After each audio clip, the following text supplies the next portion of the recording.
Where's my graphics card? Whose Anium is this? Is this your Anium? Oh, hold on a second. It's my GeForce phone. Hello? Oh, it's the director of the NSA. Hold on. No. I said GeForce your phone? Anium. Not your... yeah, I need the CUDA cores to decrypt the message on the fly. Yeah, I'll be there for golf on Tuesday.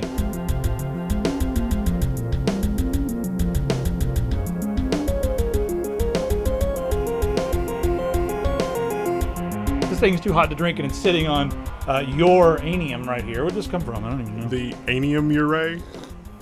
That's actually pretty good. Ooh. Man, I feel like such a rebel today. I am a first world anarchist, and I'm happy to be drinking Earl Grey hot in a Earl coffee Grey that cup. never stops being hot, as a matter of fact. From all the radioactive waste heat. Earl Grey that gives you a tail. Boy, if I have a tail for you. QuakeCon's happening right now. I can't access the damn website because I accidentally clicked the wrong thing and didn't pass the age check, you know. So it thinks I'm like 4 years old, and they won't even let me on the website. I can't. I don't feel like clearing my cookies, so I'm just gonna move on. But you guys should watch John Carmack's keynote, and you guys should also read. Oh no!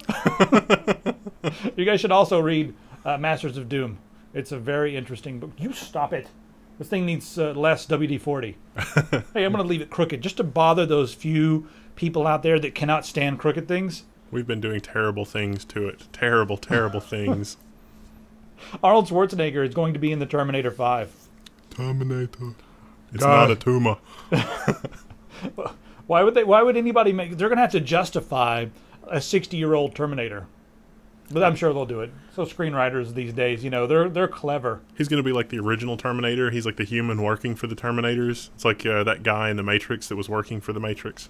Oh, okay. So he'll be like the model that they used. Yeah, probably. And he'll play himself as a human. Okay. Either that, or he's going to be mostly CGI like he was in the other Terminator movie. But I mean, All right, so Aaron Swartz's father is blasting MIT's claim of neutrality. Now, we've talked about Aaron Swartz again in the past. It was a tragedy that he killed himself.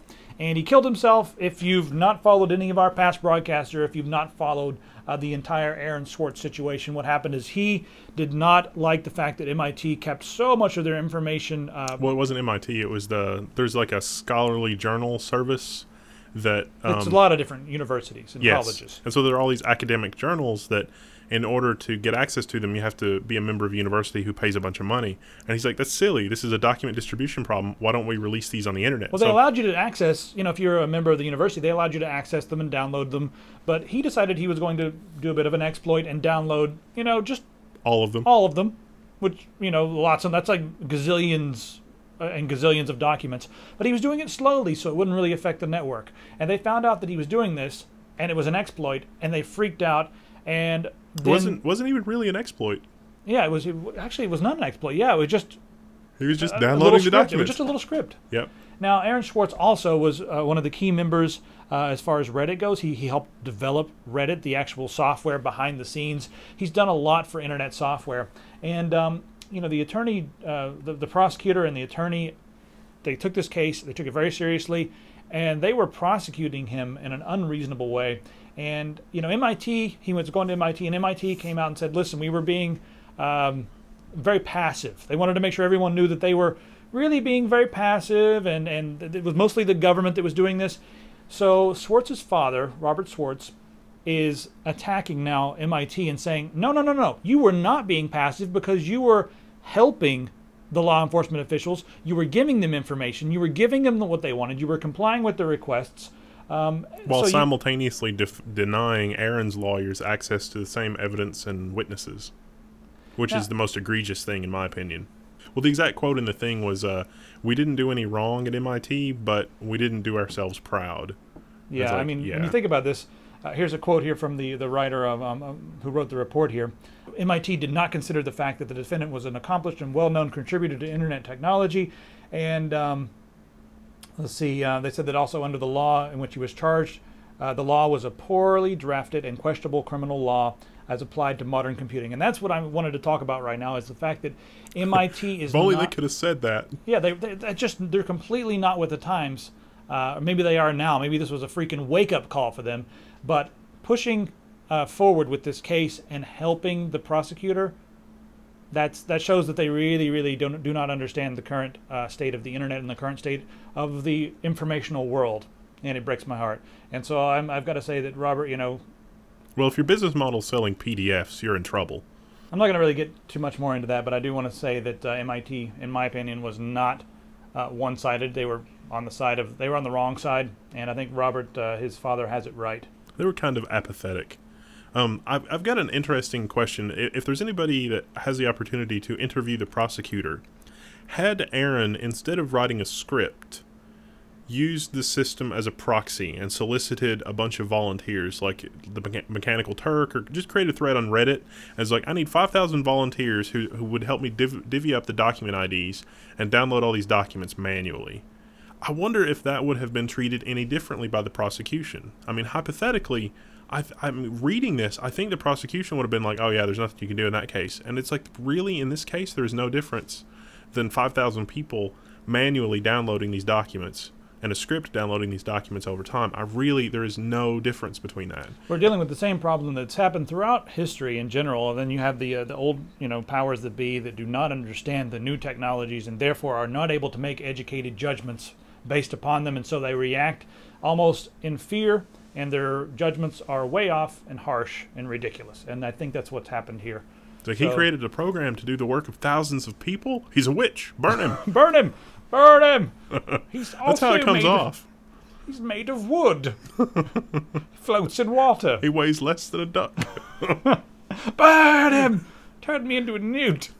Yeah, they had the guy on the stands. I believe that's MIT, I believe, said he turned me into a newt. Yeah, it was pretty bad. Got better. It's a very interesting article here. If you guys are interested, you guys should check this out. And the name of the article is How Vermont Could Save the Nation from Patent Trolls. And it's actually an article about Nebraska. Except in Nebraska. Yeah, well, there's who is it? Joe Brunning. He's the Attorney General of Nebraska. And now he's taken the fight to the patent trolls on behalf of all the businesses in Nebraska. And he is crediting the Attorney General in Vermont, whose name is William Sorrell. We've talked about him before. He's crediting him because Sorrell saw all these patent trolls and they were harassing the businesses of Vermont, and he's like, oh no, I ain't gonna stand for this. And so he sued the patent trolls. The state of Vermont sued the patent trolls, and then they created a new law in Vermont. And this should be the job of the federal freaking government, but Vermont has, well, they've just always been a step ahead. I mean, let's go back to 1777, first state to abolish slavery. So just watch what they do and then wait, 150 years or so, and then we'll see the changes. That was back when they were a sovereign nation, Oh, and in other patent news, let's not forget the Samsung versus Apple that we talked about, the $1 billion settlement. One of the patents there, the pinch to zoom patent, was invalidated by the Patent and Trademark Office, and I don't think that Lucy Coe, the judge on that, has ruled on that yet. That's another thing where they didn't understand it. This should never have been valid in the first place, and this just goes to show you that it shouldn't have been valid because now it's been invalidated. I keep slapping this monitor. Well, it should be invalid because it's like, okay, I'm using fingers for an input. I'm a programmer. I'm gonna put on my programmer hat. I was like, I've got fingers for an input, and I need people to be able to zoom on things. How am I going to do that? You can patent your specific implementation, but not the idea. That's just ridiculous. And like 1 in maybe 1,000 software patents should be valid. That's my opinion. Maybe 1 in 1,000, because most of it's just idea and it's just vague nonsense. So we do really need to overhaul the patent system, and they're doing some things in other countries, but not in this country just yet. So it's good to see ridiculous patents like that get thrown out. All right, let's turn the conversation to exclusivity. I want to talk about Time Warner versus Intel.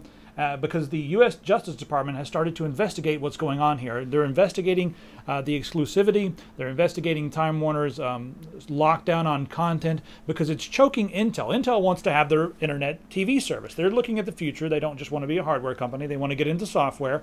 And so what the Department of Justice is investigating is whether or not Time Warner has the right to exclusively control its content. Exactly. The content it originally creates or records. And I want to talk about that in a broader sense because we also have this going on with consoles, and this has been going on for years, where you have platform exclusivity with certain key games, and nobody's ever really said a thing about this. But in my opinion, it's really the same case, just a different medium, and a medium that the old guard understands. And so now we're seeing it here. So, I mean, like, what do you think?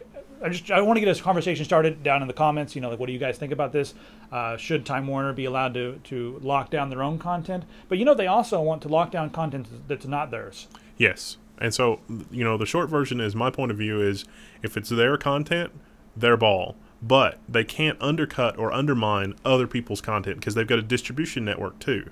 And you see this with Microsoft, like on the consoles. Where a lot of games, Alan Wake, for instance, that was a DirectX 10 flagship game. It was going to be coming out on Windows and showcasing the power of Windows. Back when, I guess it was Windows Vista or whatever, right? And I remember Microsoft was like, "Oh, this is awesome. We love this, but here's a bunch of money, and it's going to be an Xbox exclusive." And I was looking forward to that game. So that's one situation where a third party was making a game. Microsoft came in and threw a bunch of money at it. Time Warner wants to do the same thing with TV, and Intel is going to be forced to pay a lot of extra money if they want to be able to offer the same content on TV. And we're not even going to get into their whole idea of a la carte, because the cable companies have been fighting about that like crazy. Now, I see it. If I agree with you that if Time Warner wants to lock down their own content, by all means, they're going to create a distribution problem, but it's their own doing. And it seems that when the companies are so large, look, what you're pointing to is really a problem of collusion. So the Time Warner distribution network may be seen to be colluding with the Time Warner content creation network, and they're large enough that you may be able to plausibly make that argument, but it is a tough argument to make. I mean, they think they should be allowed to collude. I mean, they say it's absurd that to suggest that it should be allowed, that they shouldn't be allowed to make exclusivity deals. I mean, they want the ability to collude. It's like they're right. It's like, hey, we own all this stuff. Why can't we do whatever we want? Yeah, well, it's I mean, you can make the same argument about Netflix is producing House of Cards, and if they don't want to sell it to anybody for any price, that's their prerogative. Well, but the other thing is, like, look at HBO. HBO is pretty much exclusively on TV. If you want access to HBO Go, well, you have to have Time Warner or Comcast or some service like that. You can't just go and pay $10 for HBO Go. And this has created a huge problem. That's why Game of Thrones is the #1 pirated TV show of all time, because it's a distribution problem. But they've created it, so I'm like, you know what?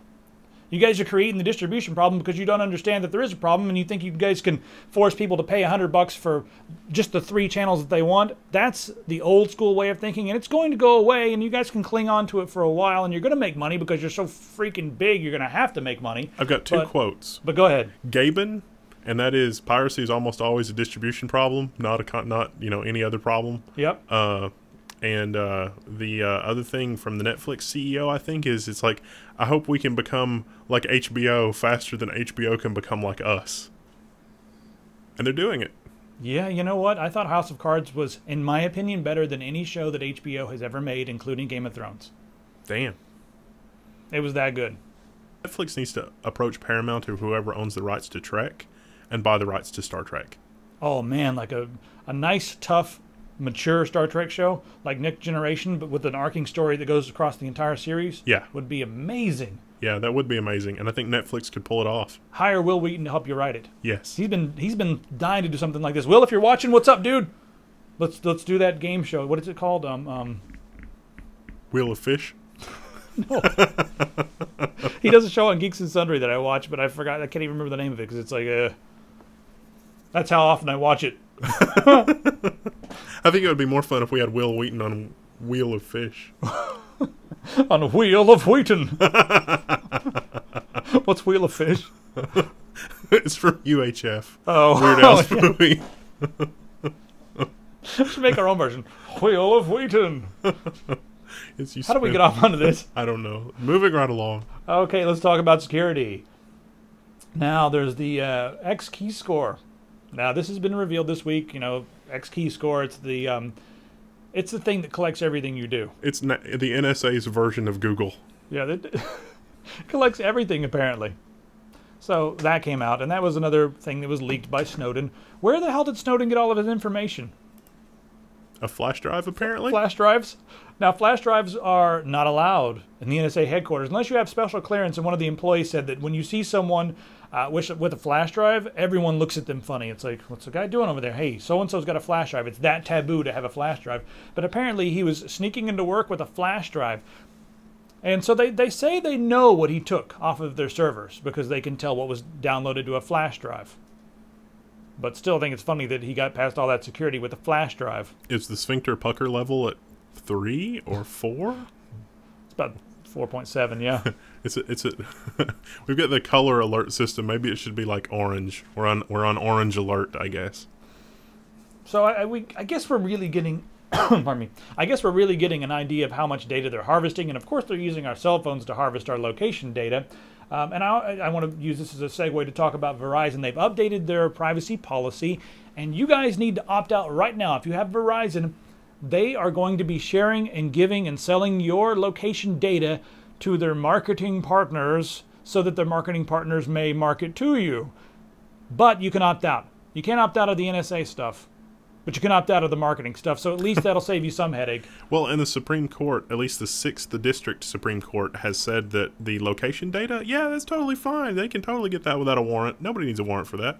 Yeah, so that's fun. Because no one doesn't expect that the government is watching where they are at all times. That's that argument. I mean, honestly, I don't see how the Supreme Court can make that argument with a straight face. Well, you know, a lot of the hackers out there and a lot of the people in the technology community have been saying that what we need is more encryption, more encryption, more encryption.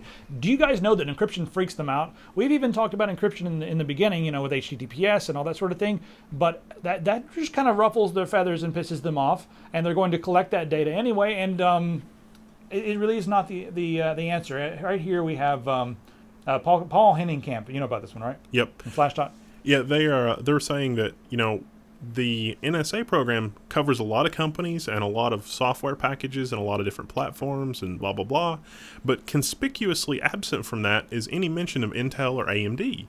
And you know, one of the cornerstones of modern cryptography is encryption, or one of the modern cornerstones of encryption is random number generation. And so Intel now on modern chips has built-in random number generators. And so a lot of random number generators use the hardware random number generators instead of the old software-based ones, which use different algorithms. Some of those algorithms actually come from the NSA in the first place. And the NSA ostensibly helped develop these algorithms to make them more secure. Now, back in the day when these things were originally, I guess, rolled out onto the chips, who was it? It was someone that was talking to Linus Torvalds. The maintainer of the Linux kernel random number generator lodged a protest with Linus and was like, look, we can't use just the Intel hardware random number generator. We need to use our own entropy sources as well. Because he was like, we don't exactly know what it's doing. We think it's doing this, but we're not exactly sure what it's doing. And Linus was like, put away your tinfoil hats. And so the maintainer of that resigned in protest. And this was like 4 or 5 years ago. And so now it's like, well, you know, who's wearing the tinfoil hat now? So one of Silicon Valley's most respected technology experts, Steve Blank, says that he would be surprised if the NSA was not embedding backdoors into Intel chips and AMD chips. Now, this is not really a backdoor in the traditional sense. This is just making it easier for them to correctly guess a quote-unquote random number. And so there might be a key space of 100 million things that they would have to do, or there might be other ways that the information leaks. It's really, really an advanced part of applied cryptography. You know, the Chinese people don't want anything to do with these chips. And then we see the Kremlin moving to typewriters. Well, and actually Lenovo, which is a big Chinese company that took over IBM's division, those are not allowed on sensitive government networks because we don't know if the Chinese have put a backdoor in there. I gotta admit, I really didn't see this as part of the problem until now. Like, what if there are hardware backdoors and everything? Then all the encryption is just moot. It's probably not all that bad. Like, there's probably still a lot of overhead with doing this because it seems like some of the types of searches that they do require deeper searches. But until everybody is using the elliptic curve encryption and things to make even a weakened random number generator not quite as weak, you know, it is maybe something to worry about. All right, want to talk about hardware? Let's talk about hardware. Yay, fun stuff. The Ivy Bridge E prices have started to surface. They're really cheap. 4820K is only $310. That's $40 cheaper than the 3820K was at launch. And I'm thinking it's going to be faster than the 4770K, and also the memory bandwidth. Yes, we need all the quad channel memory. God, yes. And then you're going to have you're probably going to grab a quad core. I mean, one of these 6-core, right? I would like to move up to an 8-core if I can get an 8-core and at least 3.2 gigahertz. You know, I don't see any 8 cores coming out yet. You're going to have to wait for a Xeon, maybe. Damn. Yeah, I don't see any 8 cores coming out yet. Yeah, there are some 8-core Xeons. The 8-core Xeon that I would love to have is, however, $2,000. Only $2,000. It's $2,000 and it's 10% faster than the 6-core. Yeah, which was why I haven't bought it yet. 200% more expensive, 10% faster. Intel. Yeah, pretty much. Oh God, I'm gonna get so much hate for that. What if I just guys? buy I use Intel. What if I buy like 50 Raspberry Pis? Would that be? No, yeah, that would actually probably be faster. No more science. There no more hardware to talk about. Oh yeah. We've got some RAM in here, and we've been doing some tests. And I wanted to mention this just briefly because we're going to do a video like right after this video about this. Now we've got some 26 megahertz RAM from AData. It's 26 megahertz. Yeah, it's going to be for our Tandy. We've got some amazing AData RAM. So it's 2600 megahertz. And what we're doing is I'm testing the AMD APU platform, the Richland platform, the 6800K, to see how much faster it is when you add good RAM. Because a lot of people are going out there and they're buying the APU and they're like, oh, I want a game. And then they spend like $30 and they get like 1333 RAM or 1600 megahertz RAM. Well, I did some tests last night. I was here till like 3 in the morning playing around with this stuff and discovered that, well, I think a lot of other people have discovered this too, but I tested it and saw it with my own damn eyes. 1600 megahertz versus even 2400 megahertz, and we're talking like 10 to 15 frames per second difference. That's huge. We've been working on this for a while, but we were finally able to nail down some variables, and so it's like, oh, we figured it out, and then now everything is coming together. It's really not that difficult, but it just, you don't really see these kind of improvements when you're using just standard dedicated graphics card. But since the onboard graphics, the APU, is using shared system memory, having faster memory really does a lot. Like these things, they've got GDDR5, it's freaking fast. But decrypts all your NSA streams. Exactly, like live while I'm talking to the head of the NSA. What's up, dude? He was wearing an EF. Somebody got a picture of him wearing an EFF shirt the other day. He's like, I'm a cool dude. Come work for us. It was at one of those hacker conferences, and everybody was like, no. We see what you did there. I bet he means well. I mean, no, it doesn't. Well, actually, he said if you don't agree with what we're doing, you should work twice as hard to help us, not do what we're doing that you don't like anymore. And it's like, what are you even talking about? Golf Tuesday. Well, I've actually been to the NSA. I met some retired... Are you allowed to say this? Yeah, it's fine. I've actually been there, and I met some retired spooks, and they took me around. It's kind of nice, and they seem like honest, hard-working people, so it's hard for me to imagine that they've built a machine that is this corrupt.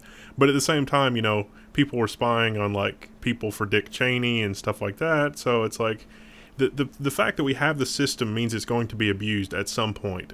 It is inescapable in human history that when we have these kinds of machines, we can't not abuse them. So we ought not just build them. Now, these are some of the same people that are arguing that we need to shut off the internet to stop child porn. Yeah. Do you see how it's the same argument in reverse? We need to shut off electricity to stop all things that get bad from ever happening. But we need this machine to be on all the time so we can watch all the bad things. The signal to noise ratio on that kind of thing. I mean, there was this story about, the people that Googled pressure, or, the people that Googled Escher, Ucker, praise. And ACPAC. And ACPAC. ACPACs. ACPACs. Yeah. So they Googled these certain keywords. Escher, pay, Ucker, Ks, and ACPACs. And the police descended on their residence, and then that turned out to be their employer that turned them in, maybe, instead of Google. But at the same time, do you really want militarized police showing up to explain yourself? And this was like a suburban family. Yeah, the funniest part was that the police showed up and they were like, hey, did you Google Escher, pay, Ucker, Ks? And the guy was like, his response was like, well, haven't you Googled Escher, pay, Ucker, Ks?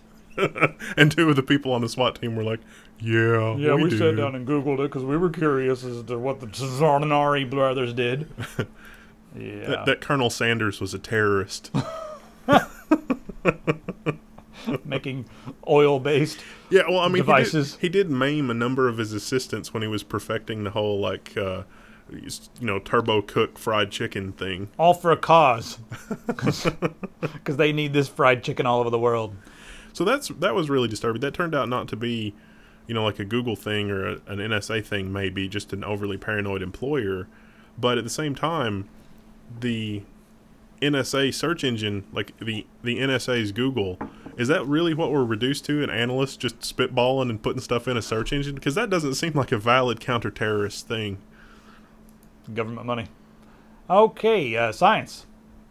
So, a couple of fourth-year students, I believe that's what they are, fourth-year students, have been working on the teleportation problem, and they're saying that if we actually could teleport a human being, it wouldn't work because it would take quadrillions of years to transmit the data.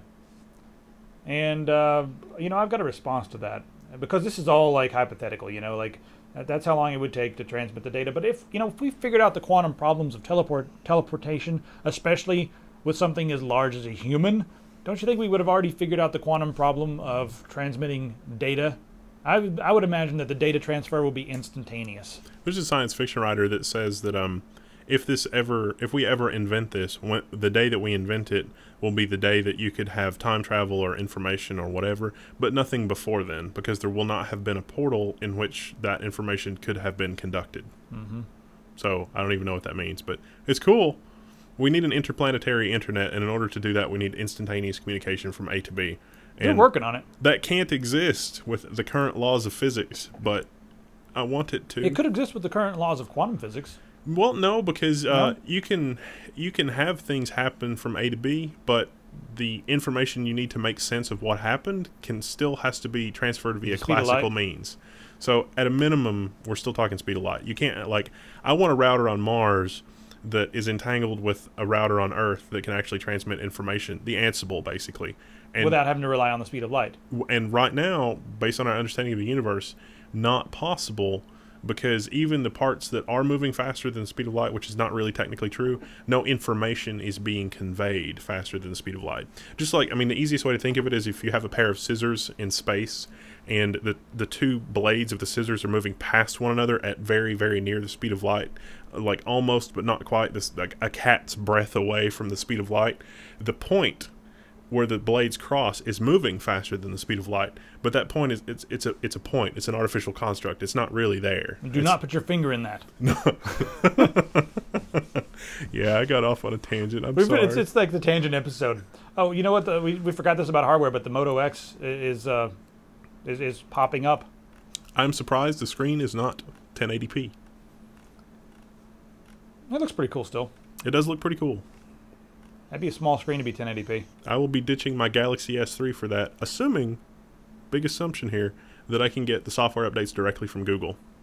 Let's talk about some games. I'm going to mention a couple things. I don't really care about this, so I'm just going to keep going. But Activision and Blizzard is making a game called Titan. It's an MMO. People have known about it for a while. But they're saying it's probably not going to be a subscription-based game, so there'll probably be I don't even care. There's John Carmack. John Carmack, you should know that guy. Yeah, if you guys don't know who John Carmack is, well, read up. Find out who he is. He's one of the best coders, and he's one of the only people that Bill Gates has called a genius. It's a very short list of people that Bill Gates considers to be a genius, and he's on the list.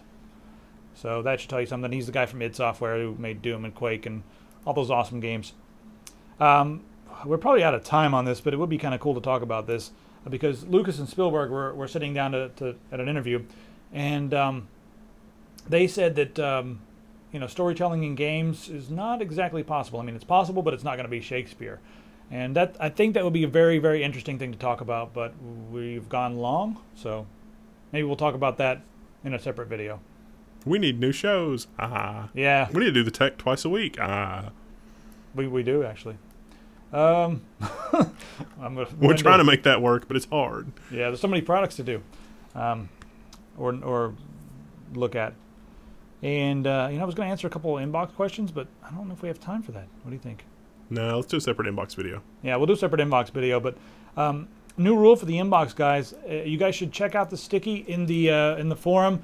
When you guys are writing inbox questions, you guys put them on the forum. That's been the way we do it. But the problem that we were having is that everyone was going to the website and just posting every question instead of in the proper forums into the inbox. Like, hey, I want to buy a new computer. Hey, is this RAM fast enough? Those are not inbox questions. Inbox questions are things that require the attention of Wendell or Pistol or Kane or even me. Not, like, hey, is 2400 megahertz RAM faster than 1600 megahertz RAM? That should not be an inbox question. Here's a good inbox question. How do you keep mentally fit? For Logan and Wendell. Lots of reading. I do eyebrow stands. Memorize everything. Anyway, so... yeah, that's the end of the video. Oh yeah, game deals. There's a lot of cool game deals if you guys like King's Bounty or just look at the freaking description. I want to tell you guys about this, but I don't have time because I want to go edit this stuff. Everybody wants an hour and a half tech. What are you talking about? People on YouTube have the attention span of a newt. There are not many successful shows on YouTube that have a runtime of more than about 5 minutes. Thank you guys for watching. So that's the end. Thanks for watching. If you're still here, I'll owe you an ice cream cone and a free horse. I can't actually do this. You know, like, if someone sued me... You can't have my ranium. Yeah, this is his anium, not your anium. Alright, subscribe over there. I'll see you next time.